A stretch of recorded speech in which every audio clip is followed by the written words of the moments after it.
बिस्मिल्लाहिर्रहमानिर्रहीम दे वाकई मौजूद द पाकिस्तान राय हक पार्टी मरकज़ी चेयरमैन हकीम मोहम्मद इब्राहिम कासमी से सरा पाकिस्तान के दन द ग्राने हवाले सरा जमुंग चुकुम हफ्तावार प्रोग्राम दे द दो मौक़िफ़ पराखलू द बहसियत सियासी जमात मशर सरजीदारा तो चे मुल्क के दन दे वाक़े द ग्राने बदतरीन सूरत हाल स्तासु द पार्टी प दे हक रातन के वाक़े सब मौक़िफ़ दे। बिस्मिल्लाहिर्रहमानिर्रहीम د ټول ناول خو د پیام خبر ټي وي نیوز او د برادر محترم رمضان صاحب مشکورم شکرګزارم چې د پاکستان رای حق پارټۍ موقف اورېدو موقع مونږ ته راکړه. محترم څنګه ستاسو د ټولو علم کې ده چې ګراني وخت په وخت زیاتېږي او غریب ورځ په ورځ غریب کېږي او امیر ورځ په ورځ امیر تر کېږي.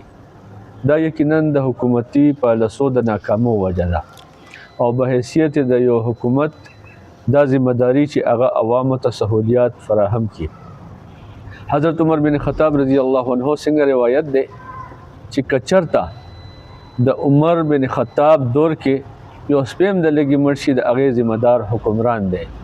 نو مونږه پاکستان رای حق پارټي د دې حالاتو د دهشتګردۍ د منګایۍ د کم مسایل دي د دې ذمہ دار د وخت حکمرانان ګڼي. ګراني دې حد ته ورسېده چې یو غریب سړي ته ژوند تېرول ګران شو. یو غریب سړی چې دی هغه خودکشۍ کولو باندې مجبور دی او موږ تاسو چې وګورو حالات نو نن د وړو حالات چې د 1400 نه 3000 ته ورسېده. نن غوړي چې دی هغه 9500 ته ورسېده. نن چې دی کم چینی وړو غوړي دا د هر غریب ضرورت دی او هغه حالات ته ورسېده چې غریب سړی په لږو په فاکو باندې وخت تېرولو باندې مجبور دی. نو مونږ د حکومت نه دا مطالبه کوو چې حکومت دی کومې وعدې دی عوامو سره کړي دي په کومو وعدو باندې با سره اقتدار راغلی دی هغه خپلې وعدې دي پوره کړي. پاکستان رای حق پارټي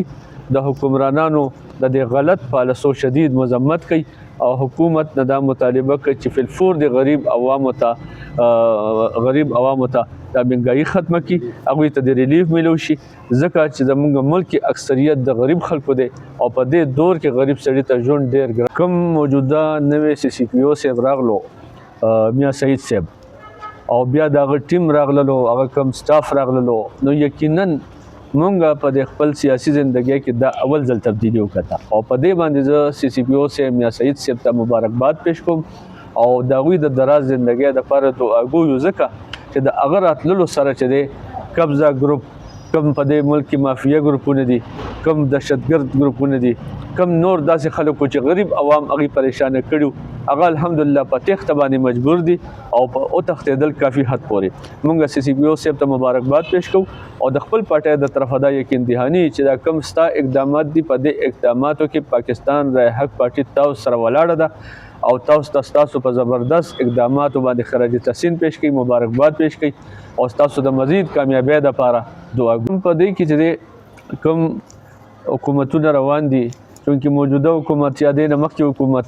هغه صرف په احتجاجي سیاست کې هغوی وخت تېر کړو او وخت تېرۍ لګیا دي. که تاسو زموږ حلقه پې کې 81 کې وګرځئ نو تاسو ته به هېڅ قسمه څه ترقیاتي کار مخې ته په نظر باندې رانشي. هماغه زموږ دور کې چې کوم په هغه وخت کې 29 سکولونه 41 ټیوب ویل یا روډونه هغه جوړ شوي هغې نه پس څه داسې لوی پراجیکټ رانغو څه داسې پروګرام ایم پی اے صاحب منسټر صاحب رونه وړلو نو حکومت نه خلک چې دی مایوسه دي عوام مایوسه دي هېڅ قسمه ترقیاتي کار خلکو ته په نظر باندې نه راځي. کوم ګیس پایپ لاین تېر شوی هماغه سړک چې دی هماغه ټوټ پوټ کار دی هېڅ قسمه هغې دپاره څه تبدیلي رانغه کوم د تبدیلۍ نارې وي هغه چا ونه لیدلې نو په دغه وجه باندې عوام مایوسه دي او څه داسې ترقیاتي کار خلکو ته په نظر باندې نه ښکاري. شکریہ.